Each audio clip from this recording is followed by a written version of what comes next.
de las ecuaciones 2K y los sistemas. Sí. Bueno, entonces primero quisiera agradecerle a Pierre por aceptar la plática para un seminario de geometría diferencial. Bueno, en esta ocasión les voy a hablar de, como dice el título, de dos temas. Esta es una colaboración que yo tengo con dos colaboradores que son físicos, Hugo Compeán, que por ahí anda. De hecho, Hugo Compeán es un local, en el sentido de que es regiomontano y fue egresado de la licenciatura de esta facultad. Y Aldo Martínez Merino, que fue un antiguo estudiante de Hugo, que ahora es también investigador de cátedra CONACYT en Chiapas. Y, digamos, a grosso modo, hay dos cosas aquí en juego. Por un lado están unas ecuaciones que se llaman ecuaciones 2K-Hitchin, fueron introducidas hace un par de años por un físico célebre. Y por otro lado hay unos objetos que pareciera que tuviesen que ver con física, y en el fondo sí tienen que ver con física, pero son de naturaleza puramente geométrica. De hecho, fueron descubiertos por geómetras. Entonces, se avanza así, ¿no? Vamos a dividir la charla en tres partes. Desafortunadamente es poco tiempo, no puedo hablar de muchas cosas que son importantes alrededor de estos objetos. En particular, ejemplos, por ejemplo, ejemplos de haces de Higgs. Nada más voy a mencionar uno, si el tiempo lo permite, que es simple, pero no trivial. Y tampoco podemos direccionarnos, por ejemplo, a estudiar las soluciones de las ecuaciones. En eso, de hecho, en toda esta área, los físicos siempre han tenido una ventaja porque son suficientemente ingeniosos para construir las soluciones, y los matemáticos son un poco más perezosos y se conforman con resultados de existencia, ¿no? Entonces ya existes, ya sabes que existe y la usas, pero no sabes la escritura explícita. Los físicos a veces un poco van más allá y logran ahí construir las soluciones. Entonces esa es otra cosa que no hablaremos, y además porque es una cosa muy reciente. Las primeras soluciones hace 2 años fueron las que encontró Barth en un contexto muy particular. Pero bueno, digamos, estas dos direcciones no las voy a poder abordar, y la idea básicamente es darles como unos lineamientos de más o menos qué es lo que estamos haciendo, y en ese sentido es un poco formal el seminario, y lo voy a dividir en 3 partes. Una primera parte que la voy a llamar introducción, y básicamente vamos a hablar un poco de historia. Siempre es bueno hablar de historia, cómo surgen los objetos. En la segunda parte de esta sección hablaremos del operador de Hodge en geometría compleja. Esto es un repaso de geometría diferencial compleja y algunas propiedades del operador de Hodge. Y esto es importante porque resulta que en la teoría de Yang-Mills de los físicos aparece el operador de Hodge. Y a veces para los matemáticos es muy difícil penetrar todo este tipo de literatura, porque los físicos escriben a su modo y lee uno un artículo y está lleno de símbolos y de índices por todas partes. Uno no sabe bien quién suma y cuándo y dónde.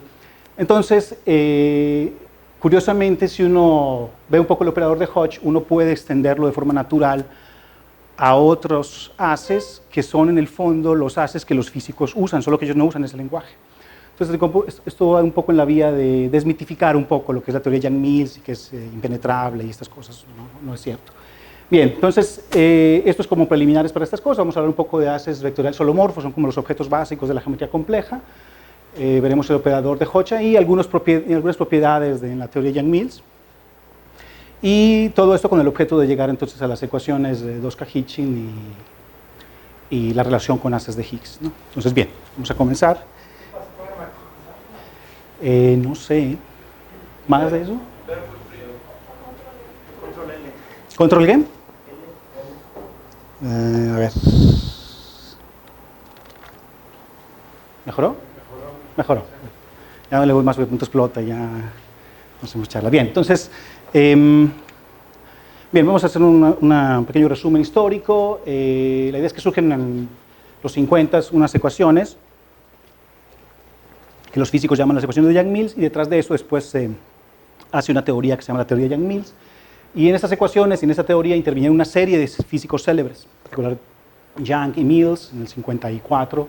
Después, entre los 50 y los 70 aparecieron una serie de personajes fundamentales en física: Feynman, Schwinger, Tomonaga, Weinberg, Glashow, Salam, Gell-Mann, que desarrollaron de alguna manera esta teoría. ya fueron un poco consolidando y aterrizando las ideas. Para darles una idea del estatus que esto tenía en física, todos estos personajes fueron premios Nobel de Física por esos trabajos en teoría Yang-Mills. Entonces, las ecuaciones de Yang-Mills son tan fundamentales porque describen 3 de las 4 interacciones en la naturaleza.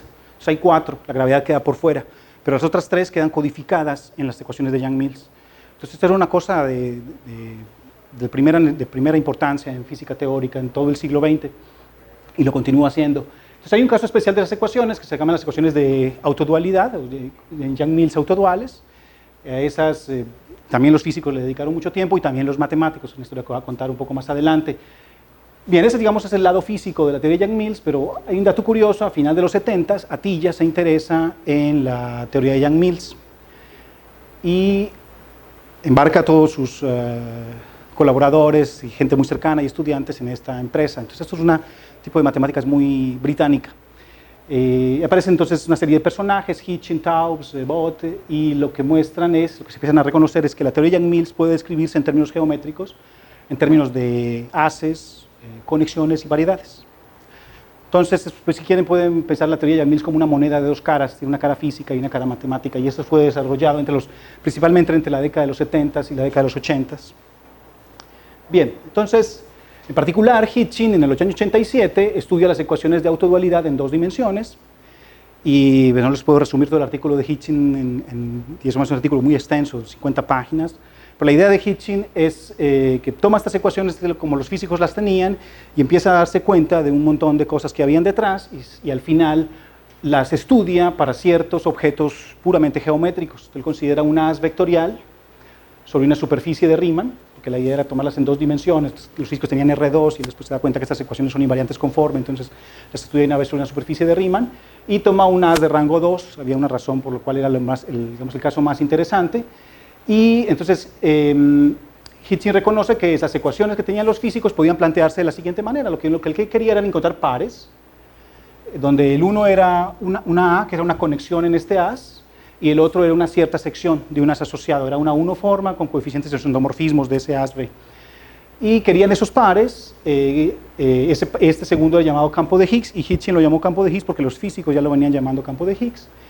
Y la idea era que se tenían 2 ecuaciones, no las voy a explicar con detalle, pero a grosso modo, la idea era que con esta conexión uno tenía una curvatura, y esta al ser una unoforma con valores endomorfismos, pueden pensarlo localmente, tiene valores matriciales, entonces uno puede sacar el conmutador de estas cosas, ese phi estrella era un adjunto, y un traspuesto conjugado, si quieren lo pueden pensar, y la idea era que phi y a deberían tener estos tipos de vínculos, ¿no? La curvatura más este conmutador debe ser 0, y la otra condición era que cierta parte de la conexión debería anular a phi. Y de hecho esta parte de la conexión era algo que uno identifica como una derivada antiholomorfa. Entonces sabían que la phi era como holomorfa con respecto a cierta estructura holomorfa en el haz. Entonces, bien, lo genial de todo esto es que Hitchin, después de plantear estas ecuaciones en esta forma más geométrica, Hitchin demuestra que la existencia de soluciones a esas ecuaciones no depende de cosas físicas. No le importa la física a este problema. Depende solamente de propiedades topológicas de la variedad y de propiedades algebraicas de ese haz que estaba ahí. Bien, poco después, Simpson, entre el año 87 y 91, escribe una serie de papers donde generaliza las ideas de Hitchin. Entonces él ya no se limita a un haz que inicialmente tenía rango 2 y no se limita a una variedad que en este caso era una superficie de Riemann compacta, de dimensión 1 complejo, lo plantea para como un haz holomorfo de rango R en principio, y X ya no era una superficie, sino una variedad de Keller. Compacta o no compacta, inclusive él llega a estudiar algunos casos no compactos. Y es Simpson el que acuña el término haz de Higgs en geometría. Dice, un par de estos será llamado entonces un haz de Higgs. Y asociado a esto vienen unas ecuaciones importantes que se llaman las ecuaciones de Hermite-Yang-Mills o Hermite-Einstein. La existencia de esas soluciones venía de nuevo relacionada a propiedades puramente algebraicas y topológicas en este caso. Entonces, bien. Esto entonces es un poco, por así decirlo, prehistoria, porque estos son 80s, ¿no? Pues los 80s hace rato pasaron, ¿no? Pero esto fue ayer, ¿cierto? En el 2017, Hubbard introduce una serie de ecuaciones en física, las que llaman las ecuaciones 2K Hitchin, como una generalización de las ecuaciones de Hitchin. Y aquí el tema es relevante porque ya había una generalización que los geómetras tenían ya bastante cocinada, que eran las ecuaciones de Hermite-Yang-Mills. Entonces sale con otra, que aparentemente había pasado desapercibida por todos durante décadas. Y las escribe, pues hay unas motivaciones físicas para estudiarlas, las cuales no quiero hablar acá. Pero la idea es que, digamos, Barr lo hace desde el punto de vista de la física matemática. Entonces, y la física matemática inclinada a física. Entonces, no lo hace usando el lenguaje de haces y conexiones, sino que tiene las herramientas que tienen los físicos, que son, piensa en una variedad compleja y piensa en un grupo G, que lo va a llamar un grupo gauge, y típicamente es un grupo de Lie. Entonces, tiene esta variedad y tiene el grupo de Lie. Y con esa data define las ecuaciones. Entonces, consideran lo que se llaman un campo gauge y un campo de Higgs, y esos campos gauge y Higgs deben satisfacer un sistema de ecuaciones, son 4 ecuaciones. Entonces, si quieren, los que estamos, como estamos aquí en geometría diferencial, pueden pensar que este debe ser una especie de una forma de conexión de algo, de algunas asociado a la variedad. Y este se veía como una unoforma también con valores, en este caso, en el álgebra de Lie. Entonces, lo que quería era que satisfacieran estas 4 ecuaciones. Entonces, si ven, esta se parece mucho a esta. Solo que aquí nada más están diciendo que cierta parte de la curvatura, que se llama la parte componente 1 a 1, satisface esa ecuación. Esta se parece mucho a esta, pero esta es una condición de paralelismo, esta es solamente un pedazo, que era solamente holomorfa. Y estas son unas más misteriosas que después las podemos ver, digamos, el phi wedge phi debería ser 0, y uno puede pensar el producto wedge de la siguiente manera. Si ven, esos phi eran como formas diferenciales con coeficientes, esos endomorfismos. Entonces uno deja los endomorfismos quietos y toma el wedge entre las formas. Y la última ecuación era que la componente 2,0 de la curvatura debía ser 0. Y un detalle importante de notar es que quien varía es la conexión. O digamos, en ese caso, el lenguaje físico es el campo gauge, lo están variando en un espacio. Y entonces, cada que varía esta curvatura, y lo que se trata es de encontrar esas pares phi a que hacen que este juego de ecuaciones se satisfaga, ¿no? Entonces, bien.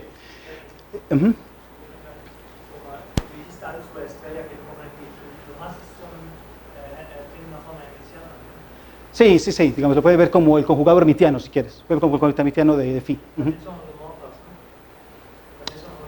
¿Quiénes? ¿Los phis? Los A son holomorfos, sí, los A son holomorfos. ¿Tienes una qué? Tienes una conexión, la conexión de Chern, exacto, es para allá voy. Tienes una conexión de Chern única de A, exacto.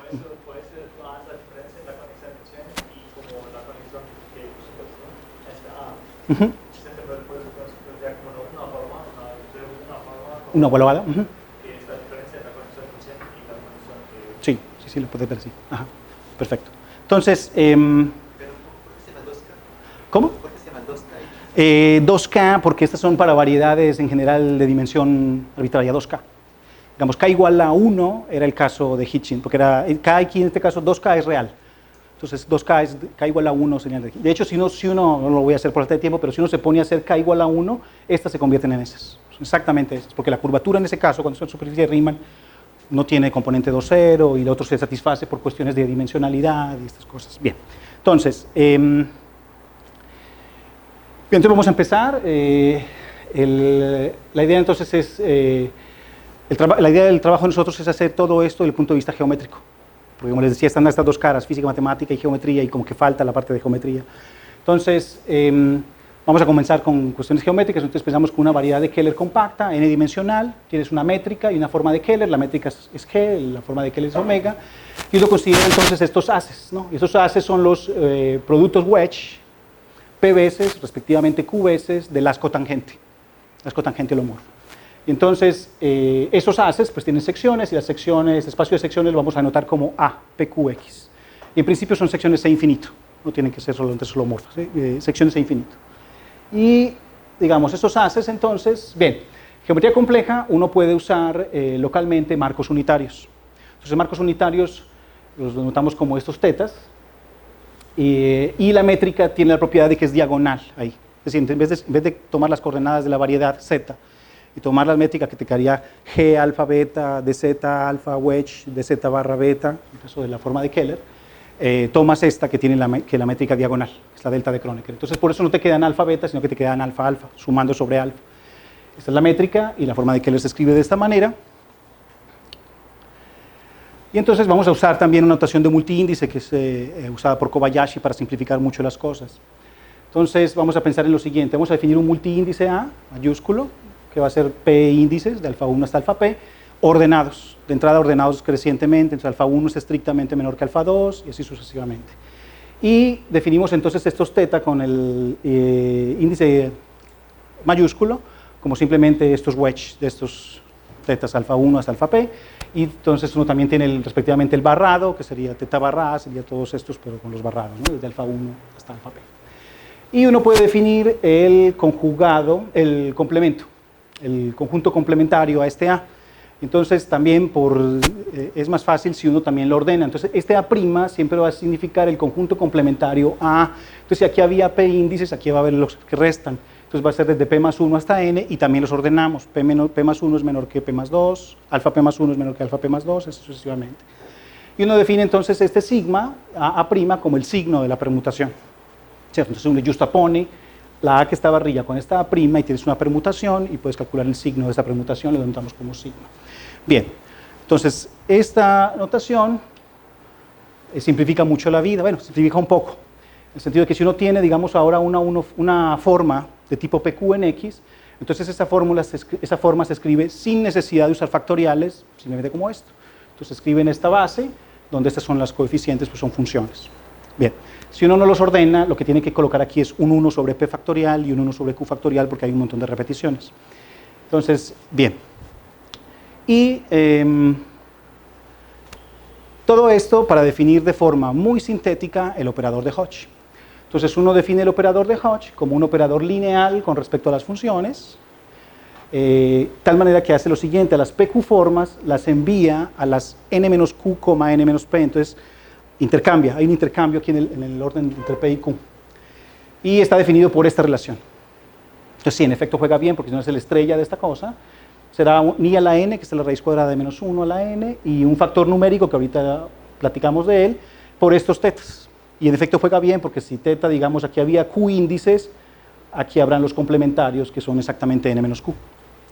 Bien, entonces este epsilon, AB, es en esencia más o menos 1, solo que es un más o menos 1 evaluado de una forma intrincada, porque hay que hacer el signo de la permutación con A, y ahí A', el signo de la permutación con B y B', y después pesarlo por este índice que tiene a n y a p y no sé qué. Entonces, bueno, la idea es que estas cosas se hacen así porque a posteriori simplifican la vida, y en efecto, escribir ese epsilon de esa manera hace que cuando uno aplica el operador de Hodge al cuadrado, este operador de Hodge en cualquier PQ forma es menos 1 a la P más Q de phi.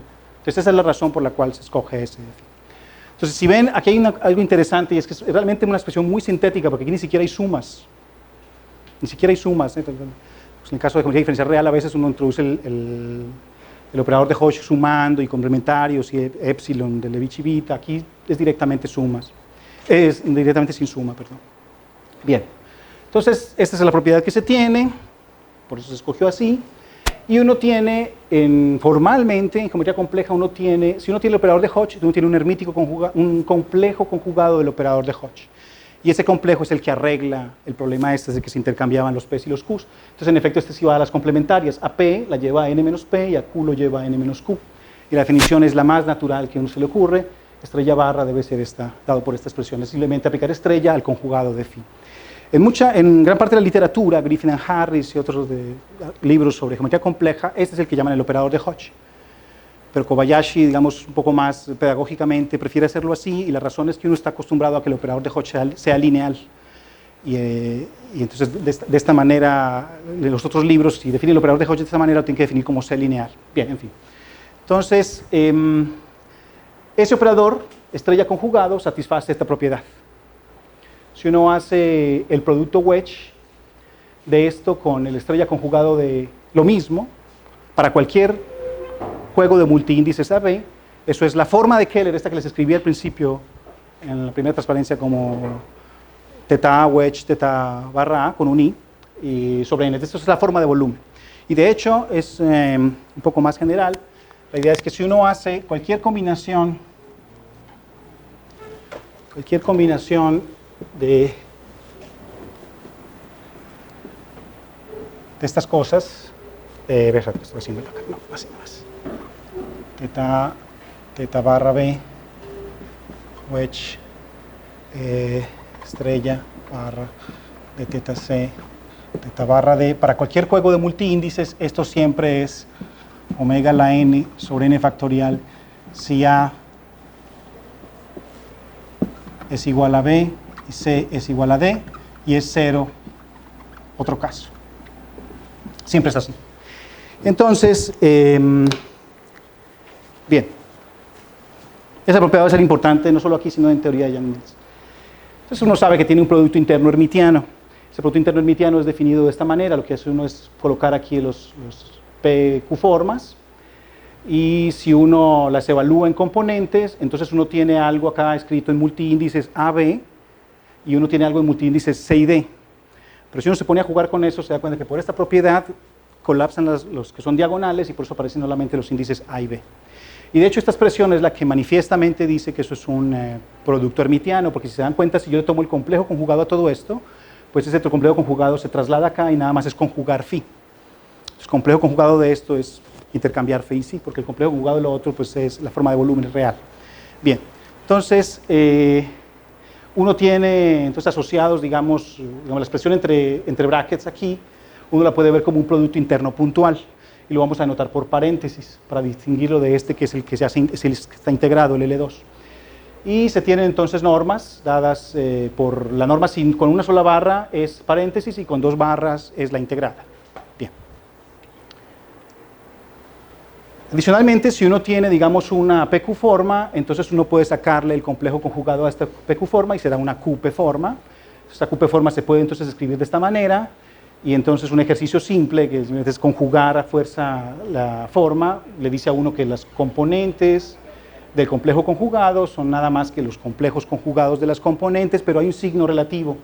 Y este signo relativo es simplemente porque cuando tomas el complejo conjugado de psi, entonces al final te va a quedar el complejo conjugado primero en los tetas, y después el otro que no está complejo conjugado. Entonces hay que intercambiarlos. Y a la hora de intercambiarlos, uno tiene que pasar todos los índices que están al final, que no estaban barrados, sobre todos los índices barrados. Y por cada uno de ellos hay un menos 1. O sea, al final uno se pone a contar, te da cuenta que es exactamente menos 1 en la PQ.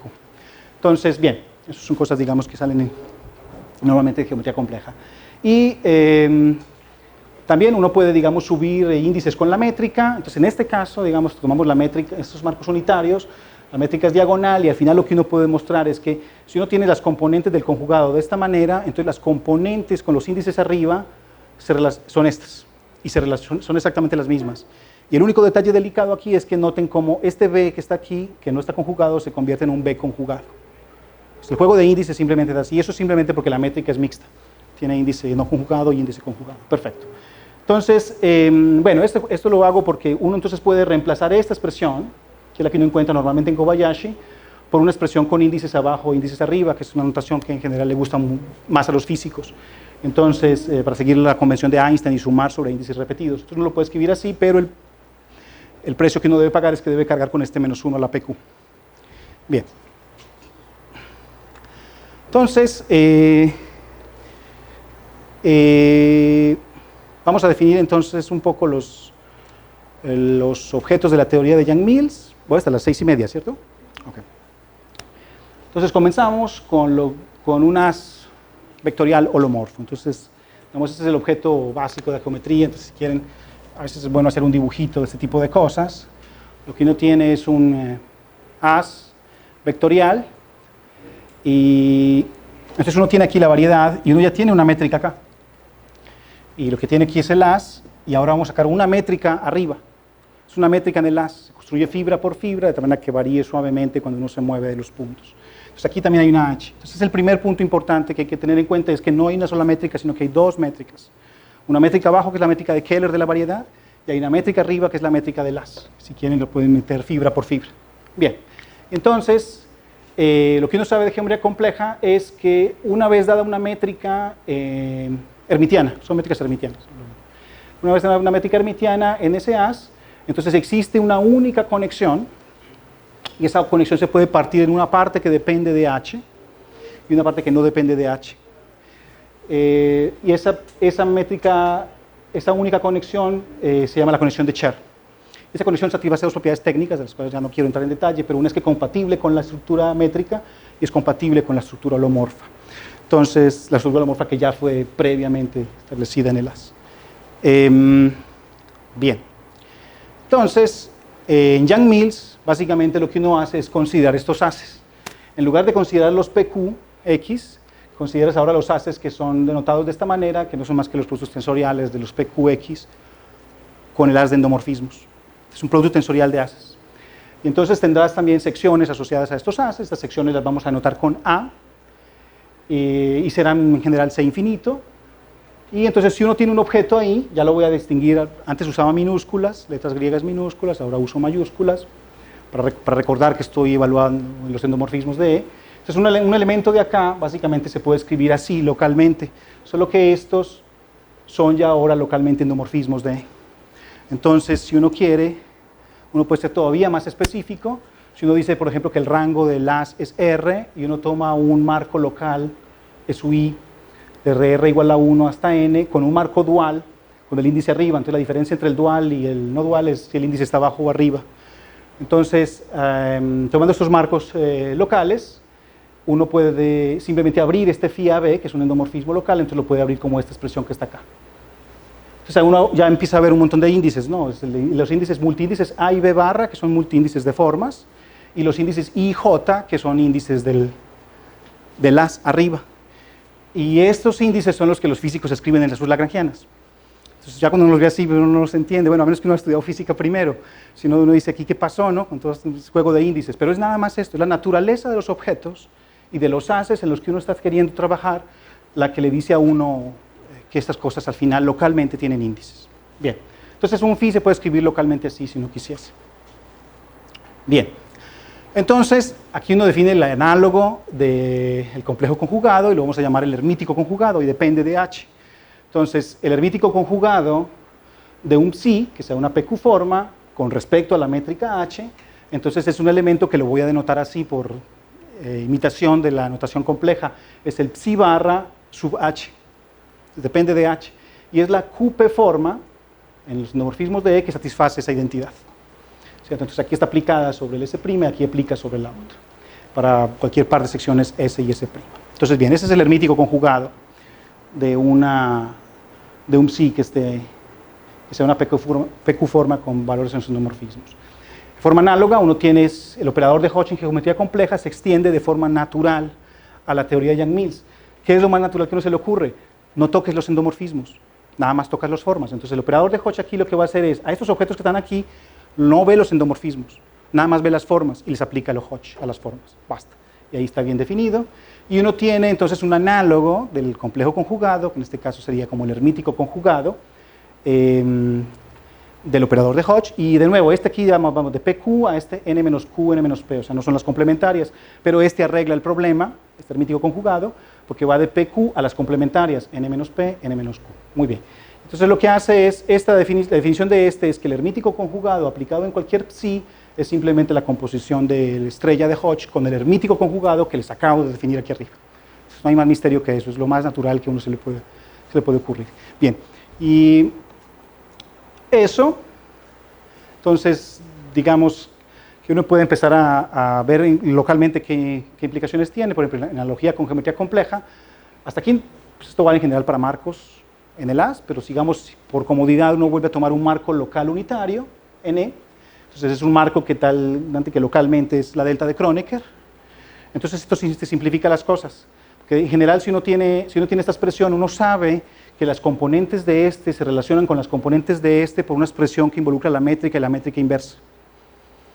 Pero si uno tiene esta como la diagonal, entonces lo que sabe uno es que las componentes de esta se van a relacionar directamente con las componentes de sí. Y en efecto la relación, cuando uno juega con índices, acá es esta. Las componentes del hermítico conjugado, aquí son IJ, son menos 1 a la PQ veces las componentes del original. Pero quizás no se alcance a ver, pero aquí es un JI. Si se dan cuenta, esto matricialmente, esto es la traspuesta conjugada. Entonces, en ese caso, en ese marco en particular, eso es la adjunta. Entonces, al menos localmente, yo sé que las componentes del hermítico conjugado van a ser transponer y conjugar, por así decirlo, no es la adjunta. Entonces, digamos, matricialmente lo puedes escribir así, si quieres. Puedes definir, de hecho, un campo o una sección con estos adjuntos, pero no voy a entrar en esos detalles.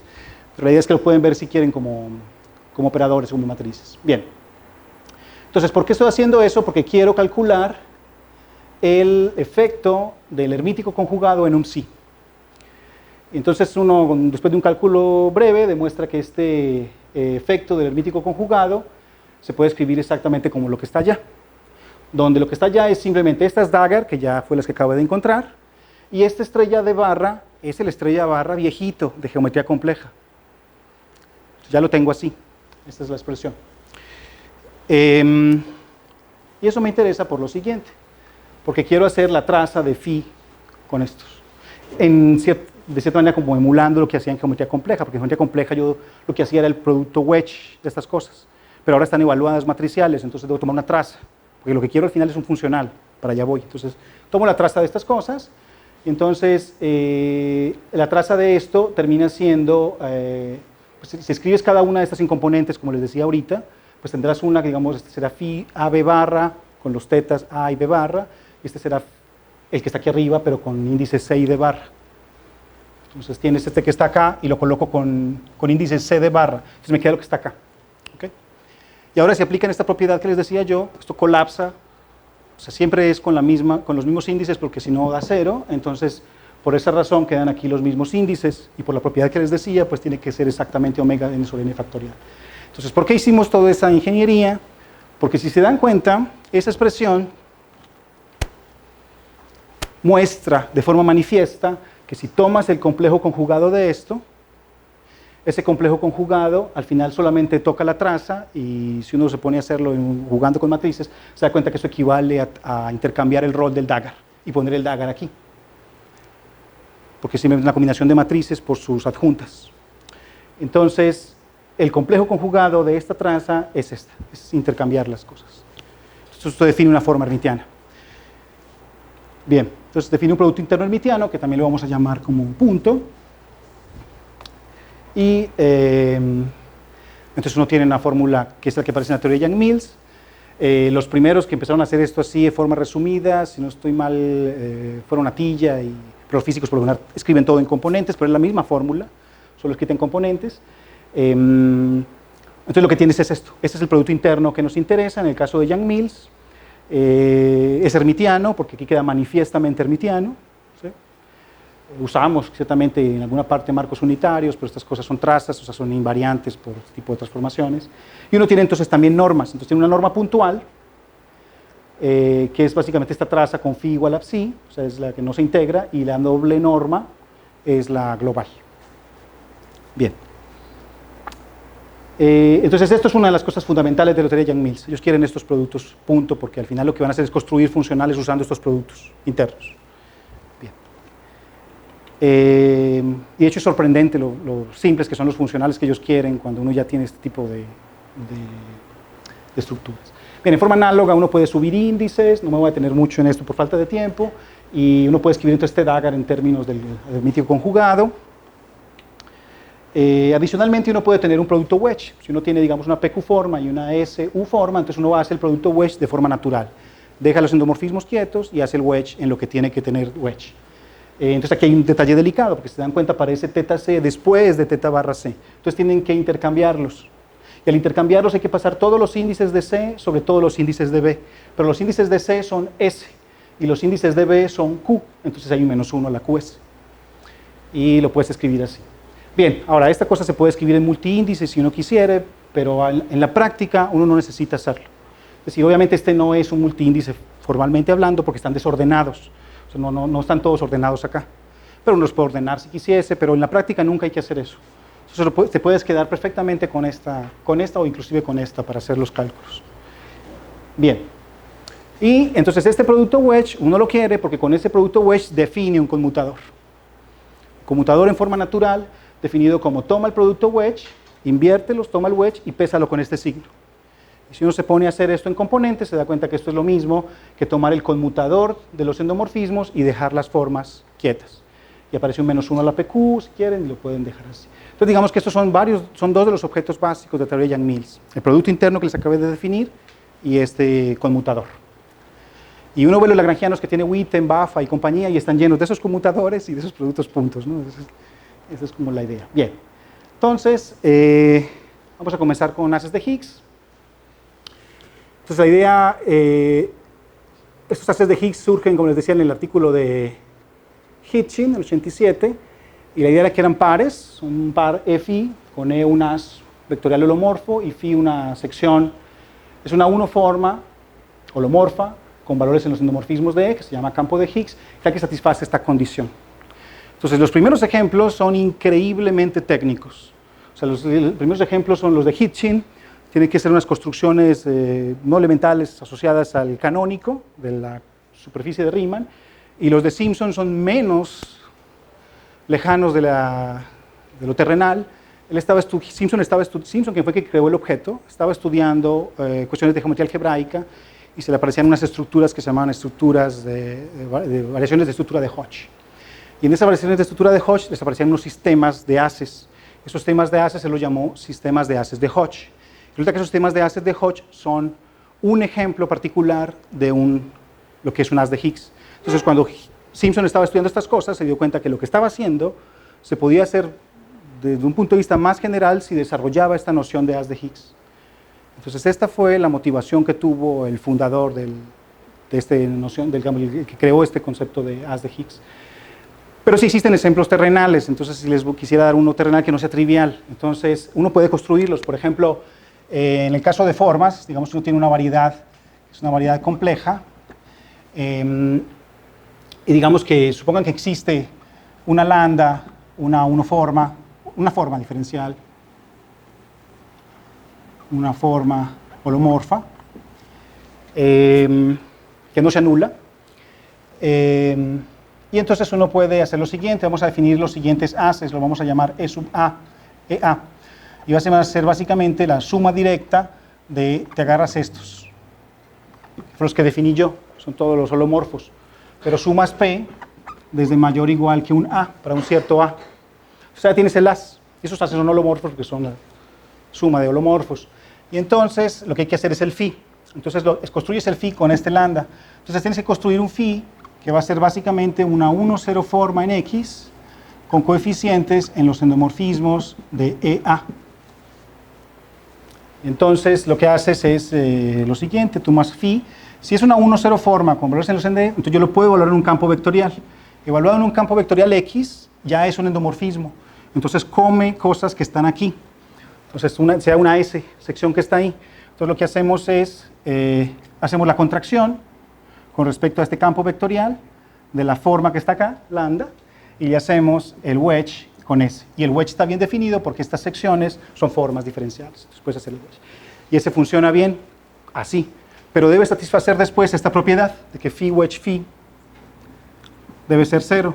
Resulta que sí uno puede ajustar ese tipo de cosas. Si la lambda que uno tiene es de grado impar, uno puede mostrar algebraicamente que esto se vale. Entonces, si lambda es impar, uno puede lograr que este tipo de cosas se satisfaga, y ahí tienes un ejemplo no trivial, pero tampoco tan complejo como lo que tenían los autores iniciales, ¿no?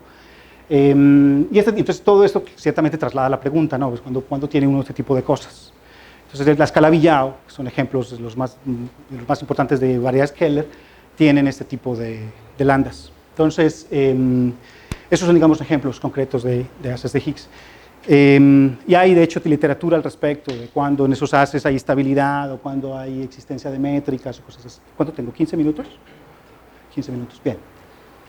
Perfecto, entonces, ¿qué es lo que pasa de nuevo en geometría compleja? Que si uno tiene una métrica, entonces uno puede definir una conexión.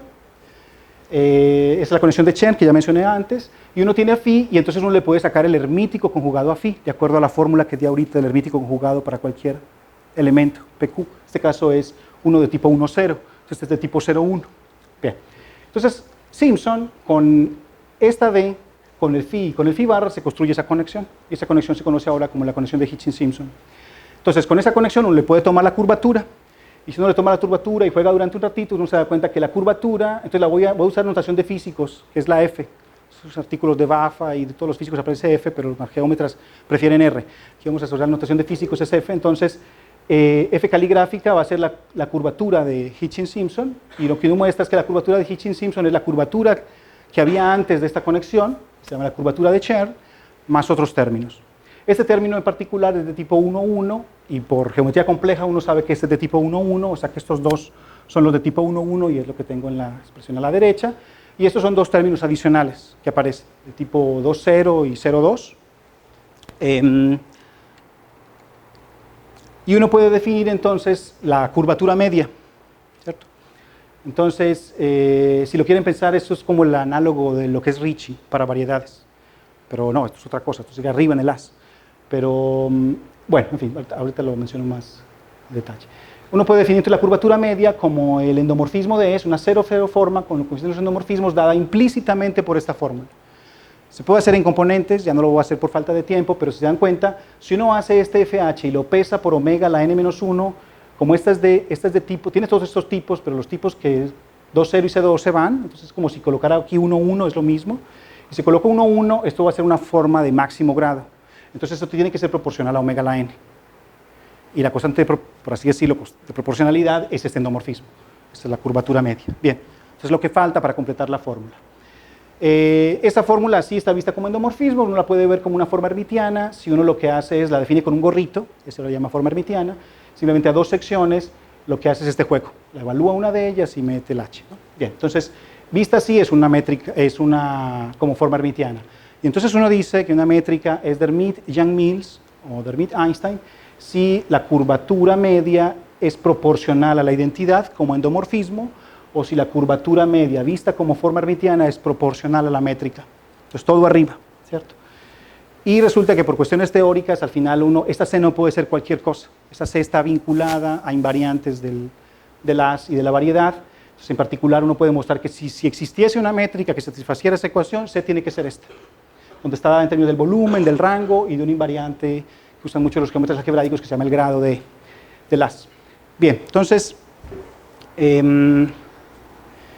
la terminología de Hermite-Yang-Mills la introdujeron Uhlenbeck y Yau, pero realmente quien creó esta noción fue Kobayashi, y cuando Kobayashi la puso se llamaba Hermite-Einstein. Y esto es una historia bien interesante, porque Kobayashi lo que se dio cuenta era que este tipo de cosas era como una extensión natural de la noción de Keller-Einstein. Y bueno, Uhlenbeck y Yau lo que se dieron cuenta es que los físicos venían trabajando en estas cosas también de forma independiente, y esto estaba íntimamente ligado al funcional de Yang-Mills. Entonces por eso lo colocaron en la terminología Hermite-Yang-Mills. Estos son sinónimos, Hermite-Yang-Mills y Hermite-Einstein. Bien, entonces ¿en qué sentido esto es una generalización del Hermite-Einstein? En el siguiente sentido. Piensen por un momento, E es cualquiera, piensen por un momento que es el tangente. Si E fuera el tangente y esta métrica fuera exactamente esta, entonces como X es Keller, aquí es un punto delicado, como X es Keller tiene ciertas simetrías de los índices, se pueden cambiar a bloques en algunos casos, entonces eso hace que el tensor que uno tiene aquí de curvatura media se convierta en Ricci. Entonces esta ecuación, en ese caso particular, se convierte en Ricci proporcional a la métrica, es la ecuación de Keller-Einstein. Entonces por eso el nombre de Hermite-Einstein. Bien, entonces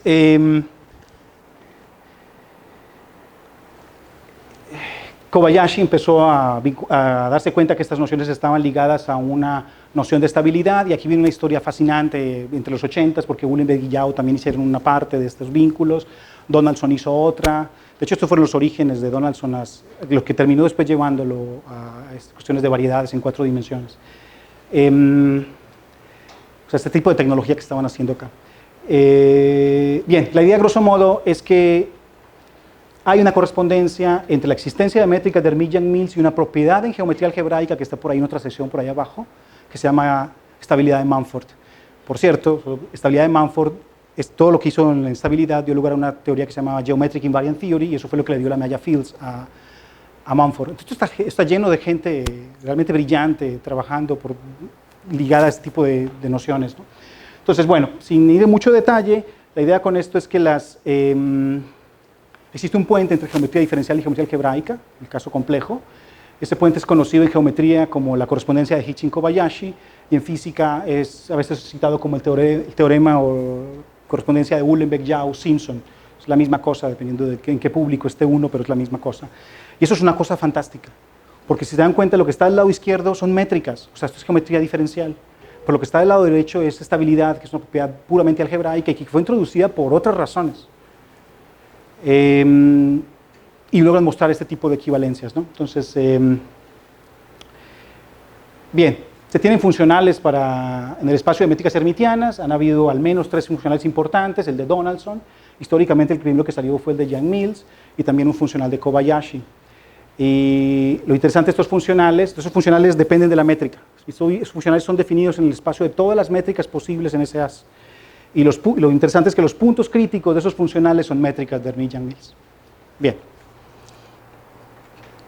Creo que ya voy un poco corto de tiempo. Entonces vamos a hacer lo siguiente. Aquí digamos, en geometría compleja uno puede tener 2 formas de ver las cosas. Uno puede, digamos, fijar, entre comillas, la estructura holomorfa, que es lo que yo estoy haciendo. Yo parto directamente de un as holomorfo y uno mueve la estructura hermitiana. Entonces, mover la estructura hermitiana es mover la métrica. Y en efecto, yo estoy como considerando ya el as holomorfo definido y estoy pensando en todas las posibles métricas hermitianas que yo pueda definir en ese as. Pero hay otra opción. Uno puede hacer lo opuesto. Uno puede, digamos, fijar la estructura métrica. Tienes un as ya desnudo, C infinito y fijas la métrica en ese as. Y uno piensas en todas las posibles estructuras holomorfas que ese as pueda tener. Esas 2 cosas se pueden hacer. Entonces, por lo que estamos tratando de descifrar de Barth, porque estas cosas hay que descifrarlas, Barth lo escribe desde el punto de vista física-matemática y uno tiene que tratar de intuir qué es lo que está, en cuál de estas 2 cosas encaja, si es que encaja en una. Y en efecto, lo que estamos ahí especulando es que lo de Barth encaja en la segunda manera. Es decir, Barth no habla en ningún momento de la métrica, entonces debe tener alguna métrica especial fija que no está diciendo cuál es. Y no está diciendo cuál es porque así no se escribe la física teórica, ese es el punto, ¿cierto? No porque nos quiera esconder algo, sino porque así no se escribe. Entonces, hay una que debe estar ahí y lo que debe estar moviendo es la conexión. Perdón, lo que debe estar moviendo es la estructura holomorfa. Y la clave para eso es que mueve la conexión. Y cuando uno mueve la conexión, mueve la estructura holomorfa. Es algo que, digamos, en geometría compleja uno aprende. Entonces, uno puede, digamos, tratar de geometrizar un poco el resultado de Barth. Si uno dice, bueno, entonces pensemos que este es una variable y la operación de adjunción que tiene Barth en artículo, que es básicamente transponer y conjugar, uno la puede entender localmente si uno toma una métrica y uno toma marcos unitarios. El hermítico conjugado de esta teoría que yo les estoy tratando de decir se convierte en la traspuesta conjugada. Es algo menos relativo, pero esta es una forma de convertir una métrica en algo que sea traspuesto conjugado, que es lo que directamente tiene Barth en el artículo. Bien, entonces si eso es así, si juega bien, entonces vamos a voltearnos al otro lado. ¿Qué tal si yo hago lo otro? Fijo la estructura holomorfo y muevo la métrica. Entonces, estas 2 cosas son equivalentes. Entonces, lo que podemos hacer es, si hacemos eso, si hacemos la contraparte de lo que está aparentemente haciendo Barth, lo que tenemos que hacer es fijar de entrada la estructura holomorfa. Uno tiene de nuevo un phi por ahí. Y tiene entonces, digamos, la data inicial es un as holomorfo y uno tiene una sección phi. Y las ecuaciones uno las escribe así, donde se dan cuenta, aquí el truco fue que les cambié a por h. Porque en efecto, después de un tiempo de meditación, en el otro se movía a A, aquí ya está fija, quien se mueve es H, según Kobayashi. Entonces le ponen que sub su H. Y vas a pensar, cada que muevas H, esto cambia. Y estas son las ecuaciones. Estas tienen que ser las ecuaciones de Yang-Mills, ecuaciones de Tosca-Hitchin en este contexto, si uno fija la estructura holomorfa, pero mueve la métrica. Perfecto. Entonces, aquí viene un poco cuando te das cuenta de esto, dices, bueno, aquí ya en esta forma geométrica, ¿qué tal si yo me tomo un as de Higgs? Entonces, si yo me tomo un as de Higgs, la tercera ecuación queda, entre comillas, formalmente satisfecha, porque es una condición que se impone en los ases de Higgs. Entonces, esto te dice a gritos que desde el punto de vista geométrico, la estructura natural para estudiar esas ecuaciones parece ser un as de Higgs, porque de esta manera tú te abrevias esta. Por supuesto que os estoy engañando un poco, porque no he resuelto la ecuación, pero formalmente sí la he resuelto. Estoy considerando objetos que satisfacen esa condición. Aquí hay un asunto delicado. Es como que uno se puede dar el lujo de no entenderse de esta ecuación por un buen tiempo, si considera ases de Higgs. Bien, y la segunda clave es, si las ves así y dices, yo quiero una que satisfaga todas estas cosas, te das cuenta, Entonces, las ecuaciones aquí son para phis y para h's. O si quieres, para phi y para las derivadas h's. Solo que tú no sabes quién es dh, digamos. Puede ser cualquier cosa. Entonces, aquí el punto es que si dh es la conexión de Cher, entonces la conexión de Cher tiene esta propiedad de que esto es cero. Entonces te desembarazas de la otra ecuación. Entonces ya no la tienes que considerar. Entonces, si tomas haces de Higgs y tomas la conexión de Cher, olvídate de esas dos. Formalmente ya están satisfechas. Y te quedas con dos. Entonces, en ese caso, las ecuaciones de Hitchins se reducen a estas dos. Y hay algo curioso con estas ecuaciones, y es que se parecen muchísimo en forma, solo en forma, a las ecuaciones de Seiberg-Witten. Y hay una gran literatura sobre Seiberg-Witten, complicadísima, pero eso se parece muchísimo, solo que los objetos son de distinta naturaleza, en particular el phi de distinta naturaleza. Perfecto, como estos son los Seiberg-Witten, entonces uno ya, digamos, si quiere, uno puede escribirlas en componentes. Esta es una 1 forma, de tipo 1,0, entonces escribe así en marcos locales. Esta es una que es de tipo 1,1, entonces tiene un índice no barrado y un índice barrado. Si uno quiere, las puede escribir de esta manera, y así es como, por ejemplo, en el artículo de Barth aparecen eventualmente las ecuaciones, con índices. Bien, y uno quiere resolver estas cosas, pero bueno, digamos, todavía no nos queremos enfrascar en las soluciones explícitas. De hecho, Barth ya tiene un par de soluciones en unos casos, pero lo que uno quiere entonces es un funcional asociado a esas ecuaciones. Entonces ya cuando viste la similitud con Seiberg-Witten, te la juegas y dices, entonces tiene que ser un funcional análogo. Entonces este funcional asociado a las ecuaciones de 2K-Hitchin debe ser este funcional. Es una suma así de simple, dos normas, la norma de este y la norma de este, donde las normas uno las calcula, como les había mencionado antes. Si uno quiere, puede escribir esto entonces en términos de las normas sin una barra, las que se hace integrar, y esto queda de esta manera. Y entonces este funcional depende a priori todas las h's que uno quiera colocar, y siempre saca un número, ¿no? Bien. Entonces, este funcional es un funcional del espacio de métricas hermitianas. A veces se denota en el libro de Kobayashi, se denotan como Herm plus, porque son métricas definidas positivas. Y lo que es evidente, obviamente por construcción, es que si existe una h que satisface las ecuaciones de 2K-Hitchin, si existe una h, esa h tiene que ser un mínimo. Porque esto está definido positivo, pero el recíproco, no podemos decir todavía nada del recíproco, ¿sí ven? Porque el hecho de que sea definido positivo no significa que los mínimos todos son cero. Es posible que exista una h que minimice estas normas y que no sea cero, y ese tipo de fenómenos ocurren con los funcionales de Kobayashi, el funcional de Yang-Mills, varios. Entonces, ese recíproco es una cosa que estará por verse, pero el punto es que si existen soluciones a las 2K-Hitchin, ese es un mínimo de ese funcional. Y es posible que las soluciones a estas 2K-Hitchin estén relacionadas con una noción de estabilidad. Esa es una de las cosas también que eventualmente deberemos explorar. Bien, aquí solamente ya por cultura general uno puede usar la teoría que yo les dije, como su producto hermitiano, para escribir esta norma, esta suma, de esta manera. Y si uno quiere, entonces uno puede escribir, jugando otra vez con esas cosas, uno puede relacionar el Dagger con el complejo conjugado. Y aquí hay un menos, porque esta es una forma de tipo 1,1, entonces aparece un menos relativo entre el hermítico conjugado y el Dagger. Entonces uno puede escribir este funcional que está aquí arriba, lo puede escribir de esta manera, que es típico también de la escritura de los físicos, es simplemente la forma de volumen con una cierta lagrangiana. Y esa lagrangiana depende de estos campos, A, Phi y Phi barra. Y esa lagrangiana, si uno la escribe explícitamente, es de esta manera. Entonces, curiosamente, los físicos ven más si les muestras esto, y están un poco ciegos si les muestras esto, y los matemáticos ven más si les muestras esto, pero quedan ciegos, deslumbrados si les muestras esto.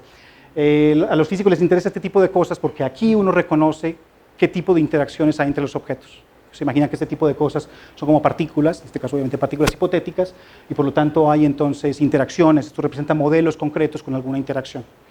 Entonces, bien, digamos, estas son las dos caras, la cara matemática y la cara física de las cosas. Bien, entonces ya, gracias. Yo creo que...